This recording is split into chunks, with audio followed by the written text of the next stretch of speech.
Hi everyone, I hope you're doing well. If you don't already know who it is, the one and only, the true Alex J, please make sure to hit that subscribe button if you haven't already, and make sure to leave a thumbs up on this video because I know you're gonna love it. In this video, I'm gonna be giving the top 10 tips to writing a business plan in 2018. Tip number 1, don't underestimate your competitors. Make sure that you analyze your competitors. Even if you think, oh, you know, my idea is brand new, there's no one else doing it, there's gonna be someone similar. So you need to have a look around. So for example, let's say that you decided that you were going to create a company that was going to sell socks. Well, you need to look at other sock companies in your local area, or if you're going to be selling it online, you need to be looking at other online retailers that are selling socks. Have a look at what they're doing, what are their strategies, and how can you use that to improve your business, and what can you use to stop them from destroying your business. Obviously, you don't want the competition crushing your business. Tip number 2, remember that your business is unique. Why? What is your unique selling point? That's your USP.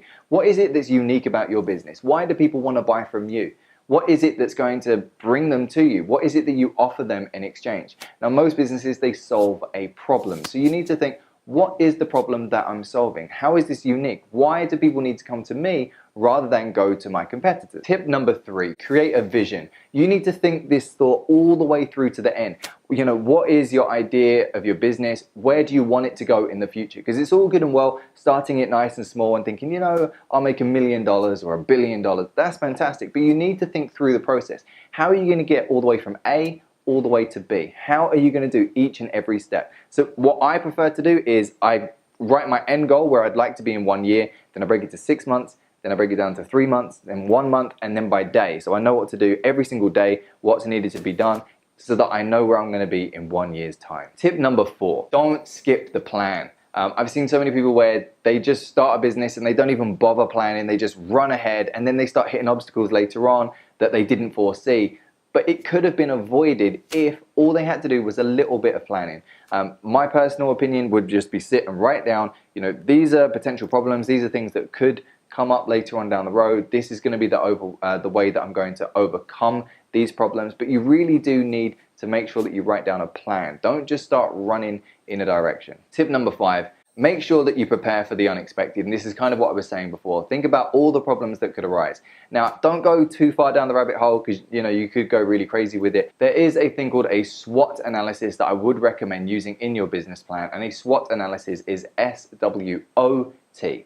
And that stands for external origin, and those are problems that are external. That's to do with the environment, things that are going on around you that you have no control over. Then there is internal origin, which is things that are happening inside of your business, problems that you could control. Then there's helpful, which are things that are going to help you achieve your goal. And there are things that are harmful, and those are the opposite of helpful. Those are things that are going to be working against you. And you want to fill out this graph, and I put a picture on the screen right there so you can see what a SWOT analysis looks like. And then just fill those in, because it's going to help you plan and it's going to help you move forward in the future to avoid problems, and it'll also help you with your problem solving as well. Tip number 6, your budget isn't the same thing as a plan. You can have a great plan, but maybe you're thinking, well, I don't have enough money to do all of this. Don't worry about that yet. You can think about how am I going to get the money later on, but first create the plan and think, okay, write down the plan and say, right, I'm going to need to do X, Y, Z. I'm going to need X amount of money. Now, how do I get that money? And that's all part of the plan. And that's really important. Don't just write a plan based on your budget right now, because it could be really small and you could end up hindering yourself and stopping yourself from expanding and achieving success because you are so worried about your budget. Tip number 7, get other people's opinions and advice. Now, I'd say don't go too far with this because it could go either way. Sometimes you'll have family members that say, you know, it's a really rubbish idea, even though it's a great idea.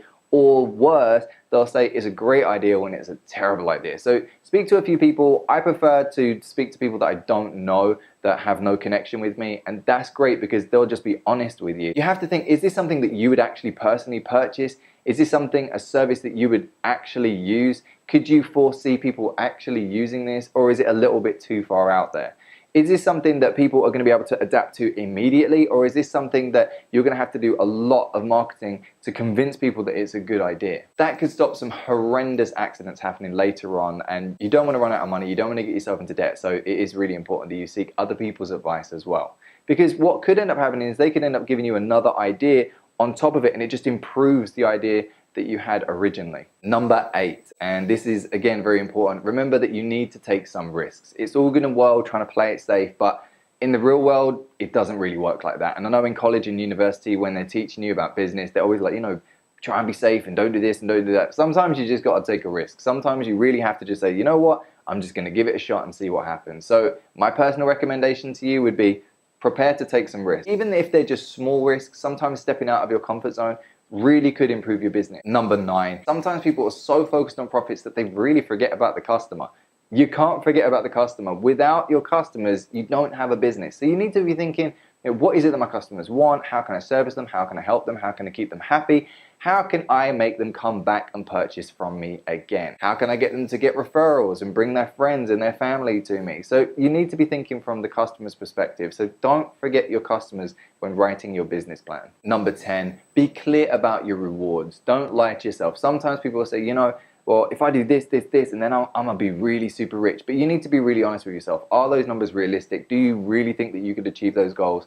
Now, I understand about, you know, thinking positive and don't hinder yourself and so on and so forth. But at the same time, you have to be realistic. You know, if you've got a one-handed glove and you say, well, there's a trillion people in the world, and if 1% of them bought my one-handed glove, you know, I'll be a billionaire. But the problem is, no one wants a one-handed glove. People want 2 gloves. So again, you really need to think about your business, your customers, but then start thinking about the real rewards. Where could this business go? Is it more likely to be successful, or is it more likely to be a failure? And if it's a failure, that's fine. At least you didn't waste time pursuing it. You just knew immediately it was a failure, and then you move on to a different idea. Don't rush into an idea just because you really want to start a business. Don't force it. You want to sit down and think about what you're about to do, because this business could last for the rest of your life. So you want to make sure that it is the right business, it's something that you're actually interested in, that it has high profitability. So I hope this has been helpful. Again, please make sure to hit that subscribe button if you haven't already. Please also make sure to leave a thumbs up on this video. I really would appreciate it. I'd love to see if I can get at least 10 likes on this video. That would be absolutely amazing. If you want, I do have other videos on my channel where I give entrepreneur news, tips, and advice. So I really would love to see you there. I'll speak to you guys again soon, but in the meantime,